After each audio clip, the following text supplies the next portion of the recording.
Welcome back to the channel. It's your boy Kenny again. And today I got another story for you.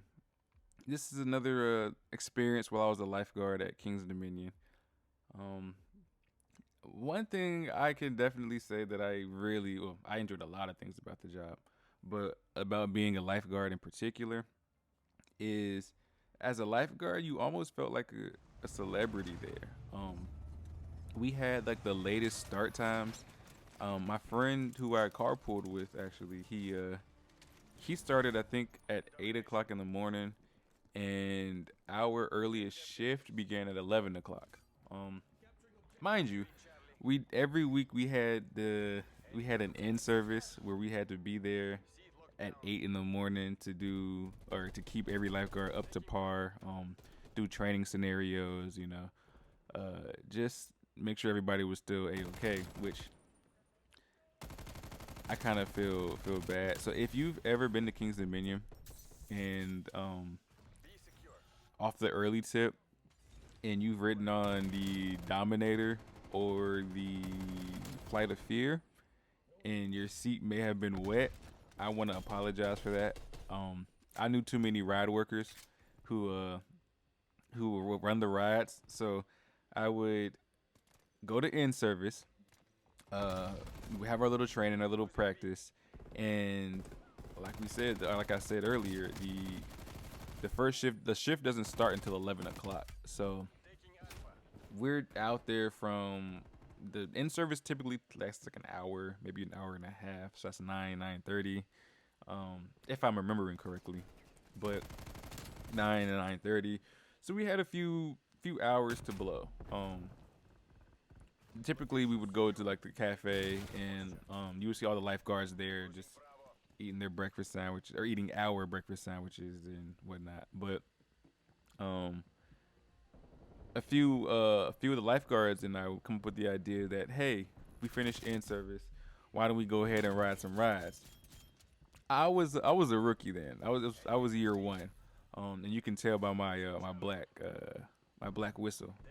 I did acquire a few lanyards because I did a lot of things, and that raised a lot of questions because the fact that my whistle was still black, but it was worth it. So I would hang out with like third year, fourth year, just veterans of the game, and they would say, "Hey, let's go ride rides." So we would go ride rides, and we wouldn't really think too much of it. I mean, we tried to like dry our clothes off.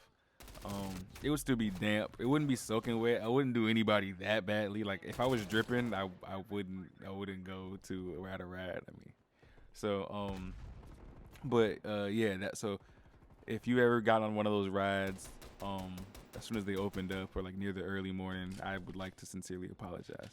But it was a fun ride though. Anywho, um, as a lifeguard, when we would come into work, everybody would already be, the park would already be open. There would be guests around.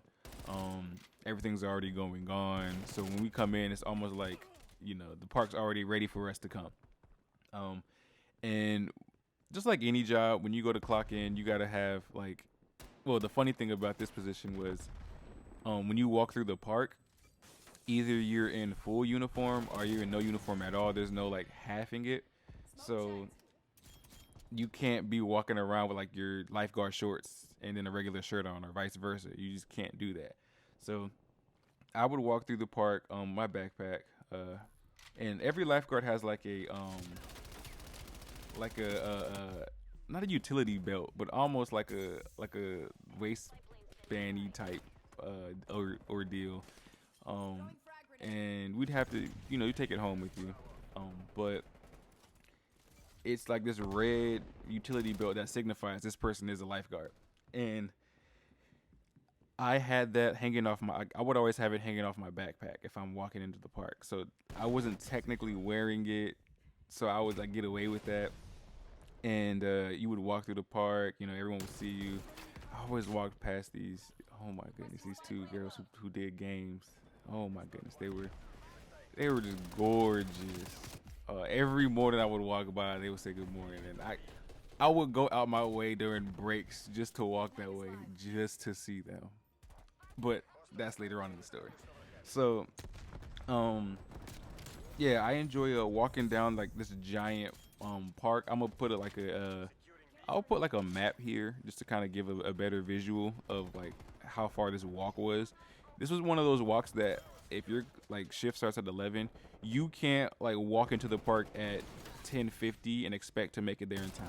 Like I said, the park's already open, guests are around, and that's a pretty far walk. So um um, so feeling like a celebrity, you would walk through the whole park. I would make my way down, and when it comes down to the water park, there are like different entrances you can take, but I would love to go through the front because it just felt more regal. Um, so the water park or Kings Dominion seems like they hire a lot of foreign foreign workers, which I've made so many friends from the foreign group. Oh my goodness, I missed every single one of them, but I still keep up with them to this day. Um, but when you would walk down, there's this main gate to get to the water park, and this is where the guests would come in. If when the park is open, they will be able to walk through this gate and they'll be able to enter the water park. But in the early morning, there's typically like one or two lifeguards that watch the gate, and even during maybe like slower hours, they would have like a lifeguard at the gate. I think I did it like once. I want to say just once because I don't remember that position too much, but they will be watching the gate, and they'll just make sure guests don't come in too soon. So I would walk down, and there would be like a whole group of people just waiting to come into the water park. So the shift wouldn't start at 11. I want to say it starts at like 11:15. And so what you would do is I would walk down. I would have my bag, dressed in civilian clothes, and as I get to the gate, the lifeguards would know me. Like they're not even on my team, but they would know me. Um, so I always joke with them, laugh with them, and they'll open the gate and let me come through. And it always like confused guests. They would be like, "Why does he get to go in? Why does he get to do this?" And the first time I heard it, I felt like I just needed to say I was a lifeguard. But after, like at that point, I was like, the other lifeguards let me in, so there's a reason I should be here. So let me just do me. I shouldn't worry about what's going on over there. So that was like one of my mini victories of the day, just doing that, and people were saying, it's like, why is he doing this? Why does he get to do that? But we would come in, and when you clock in, you have to be in uniform. So I would slickingly wear it under my clothes. I know there were some few times where I almost came late, but I would come to the phone, and you have to get on your phone, and you'd have to dial certain numbers and enter your ID card, XYZ, all this whatnot. And it was always like a funny little time. It felt like a whole team building thing. Every time I would try to clock in, my supervisor was like, "You got to be in uniform," and then I drop my pants, lift my shirt up, and I'm already in uniform, and I'm like, boom. So we would clock in, and once you clock in, there's always got to be a group of lifeguards that would have to test everything. So when you have a water ride, like every team on the water park like not owns but watches a specific ride. Now you can definitely be, once you've been trained for one ride, you can definitely be like transferred to another team for the day or like a week or like the entirety of the season. But once you learn a ride, you know it, and you can go all over the place. But typically, each team has their own like ride, and then as the months go on, you kind of rotate. So each team you would have to like check and test every ride every morning, and the best thing was when you test the ride, you gotta ride the ride. So that was always a cool thing. I would always either do that or like slickingly when they would test like the lazy river, you would have to walk it in reverse, and when you walked in reverse, you always had a lifeguard with you because you're technically in the water, and they would just walk with you. So you kind of it was kind of like a whole chill and chat type ordeal. So it felt like it was an easy way to come to work.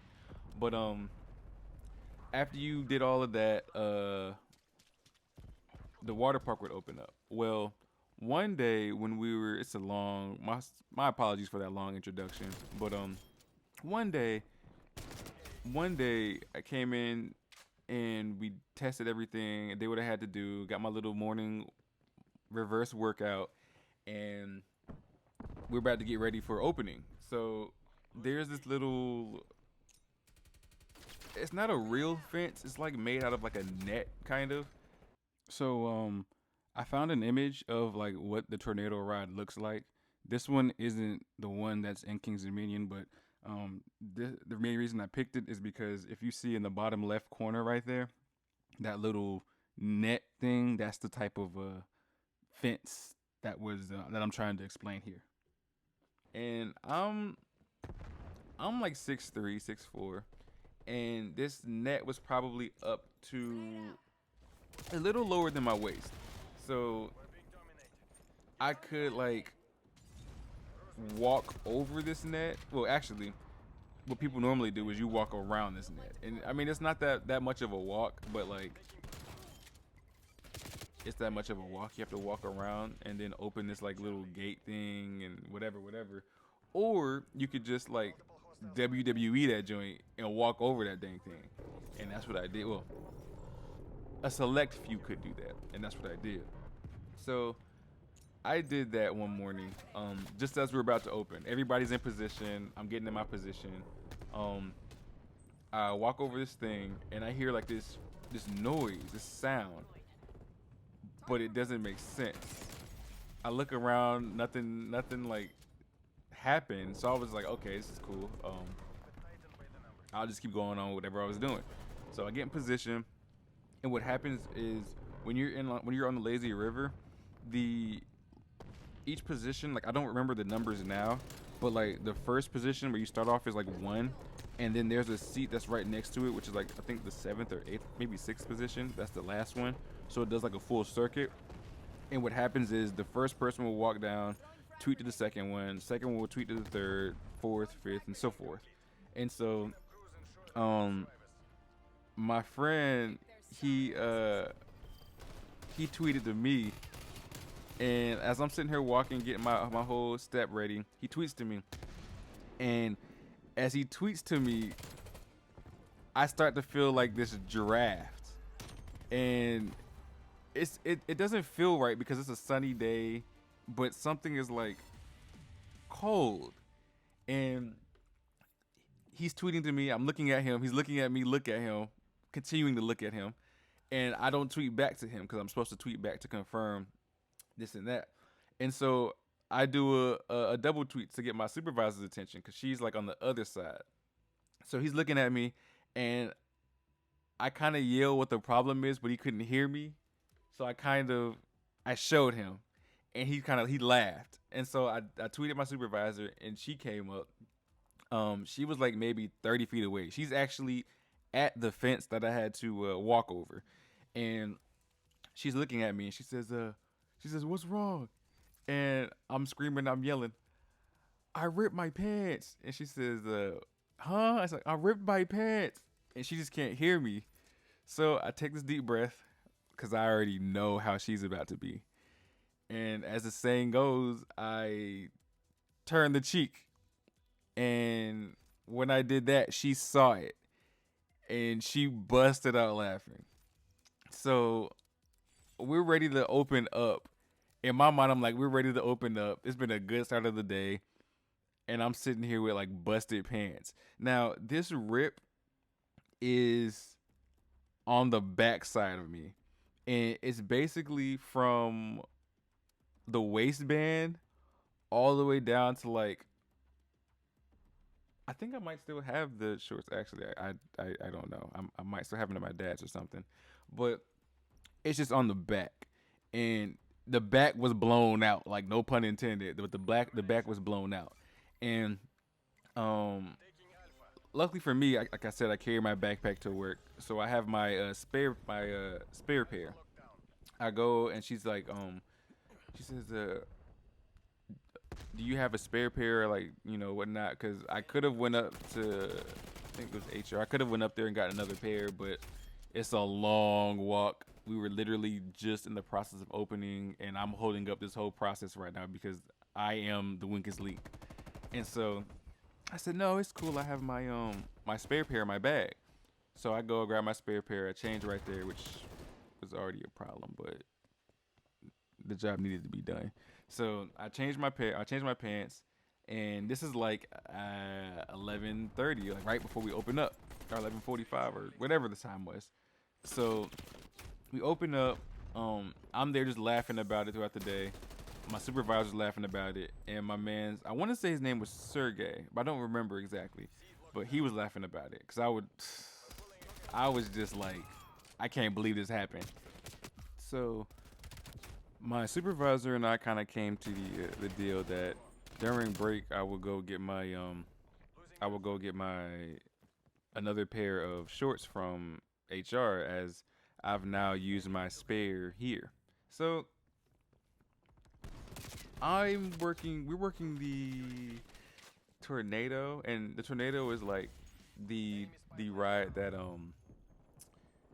like four people get on this little clover shaped little rafty thingy, and you kind of go to this little tube. You kind of go through the tube. That's what it's called. So a four-person tube, and you go like through this little pipe that's really really dark, and then you come out and it drops you into like this big like sideways cyclone or sideways like cone shaped thing, and then you come down to like a giant catch pool like after you swing back and forth. So I'm at the catch pool, and the water is just pouring, and like that ride had the coldest water in the park. So I'm fidgeting with my shorts because I think like my finger gets caught and there's like a tiny little hole in it in the front. And I'm like, there's no way. The hole was like down near my thigh though. Like it was near the bottom of the shorts, so I was pretty safe, but still the fact that there's a hole there too, I'm like, okay, this isn't good. So I'm sitting there and maybe 5 minutes go by and two or three groups came down in their tubes already, and I stood up in this weird way. So like since I'm kind of tall, the water's like kind of low. Like first off, the shorts were already short, and then the water was below the shorts. So if I stood up, I'm wearing high water shorts at this point. So I stand up, and as I'm standing up, the water is coming down so hard that it forces its way through that hole and makes a bigger hole in the front. So now I have a pair of shorts with a hole in the back and a pair of shorts with a hole in the front. And it ain't even break time yet. So I'm in the water and I'm like, okay, I can play it off like right now because I'm in the water. Nobody's gonna be able to see this. But then like the line to this ride got big, like got long quick. So what happens is a group would come down, they would reach the bottom, and the lifeguards, this is what my duty was, to grab like that uh tube and to kind of like push it backwards, because I want to say there was three lifeguards there. One that stood on the side with the with like their little I can't think of what that thing's called, the red, I think that's called a tube too. But one stands on the side, I'm in the water, and someone's like in the back, like near the greeter. And that person who's near the, like in the back near the greeter, would take the tubes that we have and kind of like stack them up, just so, like the next group can grab them and go back up. So what happens is when there's no more tubes left, there's the groups like wait at the bottom of the ride, where like there's a while they like wait for it. But at the top of the ride, there's also a line of everybody who already has tubes. So this line at the bottom like gets big, and I'm there like, I'm here with ripped pants. I'm over here concealing ripped pants. I'm about to expose everybody. But the good thing is, like, the line's on one side. So if I'm facing my right, I only face the lifeguards. If I face the left, I'm facing like the water park and like everybody. So um I slide like as the person inside the catch pool, you can kind of you have freedom to like to walk around as like anywhere you want inside the pool. So I walk over near the lifeguard who's like on stand, and I kind of tell him what happened. I tell him about the whole what happened in the beginning of the day, just to kind of brighten the mood some more, and give him a little backstory. So I give him the preface of what happened earlier the day, and then I kind of like angle it to where they can see what just happened, and they bust out laughing, and I'm there like, I knew it was bad. I knew it was bad, but I was just hoping it wasn't that bad. I was looking for like a, it's gonna be okay. You're gonna be good. No, I got complete laughter, and so my my the lifeguard who was a greeter was kind of like curious what was going on, and so they sent the lifeguard who was stacking the tubes up to go talk to the person I just talked to. So I'm there with with both of them, and all three of us are just talking about what happened, and then like she busts out laughing too. Um, our groups were predominantly female ran, and it was funny. Like I really enjoyed that whole aura. Like it was just a great group to be around. And so um I'm just like, I'm in this water, I'm good, no one's gonna see it, I'm safe. So I got a little too comfortable, assuming that I was like untouchable, and then I got rotated out. Now as I got rotated out, I was like, I might have to tell my supervisor something. I'm gonna have to let somebody know what's going on here. So I get rotated out, and there's like the telephones used to clock in. They're attached at every ride, at the top of every ride and at the bottom of every ride. Um, and so like I see my supervisor like a few rides over, cause she she was working other supervisor positions as well, because like I don't know how the whole thing was like ran in terms of the staffing of supervisors, but she was definitely like doing above and beyond, like working all types of rides. So I saw her across the way and I called her, and she was like, "Go on break and get you another pair of pants." So I was like, "All right, cool." So I was like facing away the entire time from the guests to kind of keep myself, tucked away. I go and I grab my bag from the little uh cabinet thing we had right there, and well, I clocked out into break. I grabbed my bag, and as I'm like, it's getting hot. It's a hot, hot, hot day, and as I'm walking out, one of the guests has a heat stroke, and in that moment, time slowed down because I'm like, I'm not gonna leave this person here. Like I don't want to leave this person here.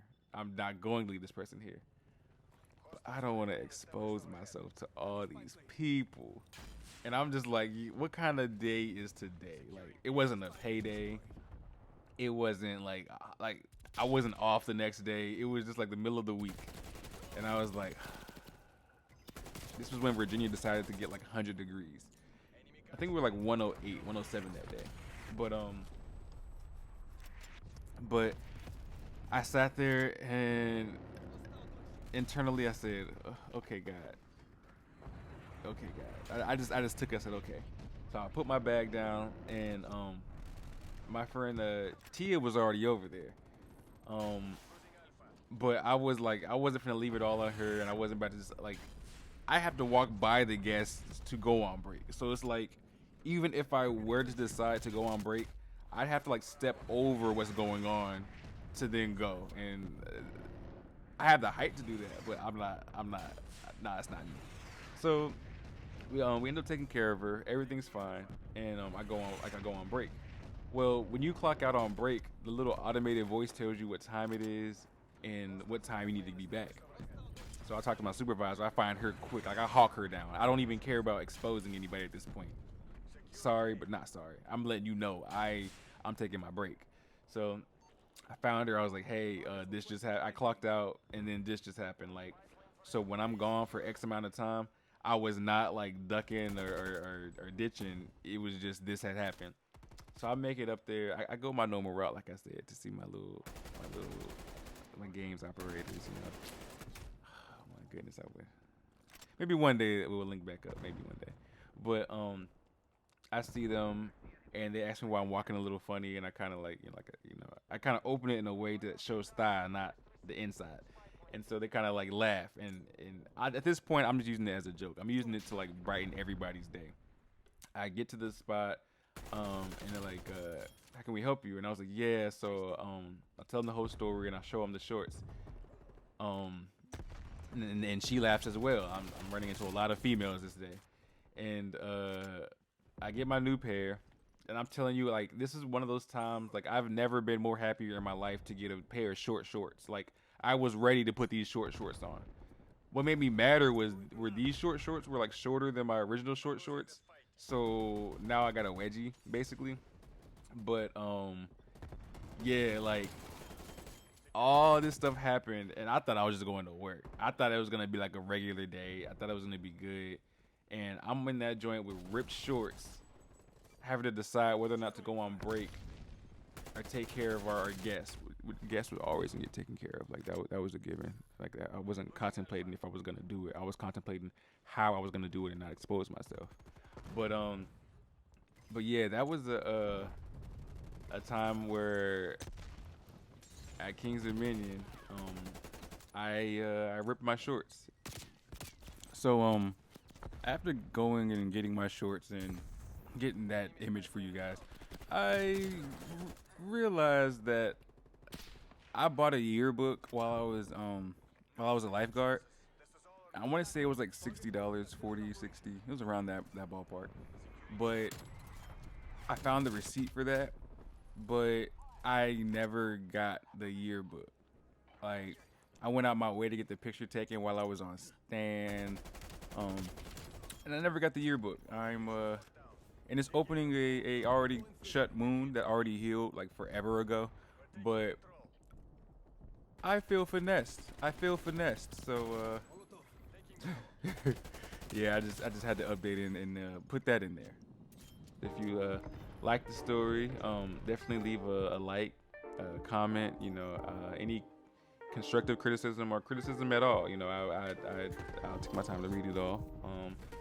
But thank you for spending your time with me and listening to this this story. Hopefully, I didn't give any evidence of my indecent exposure out here. But yeah, you guys have a great day, and thanks for rocking with me.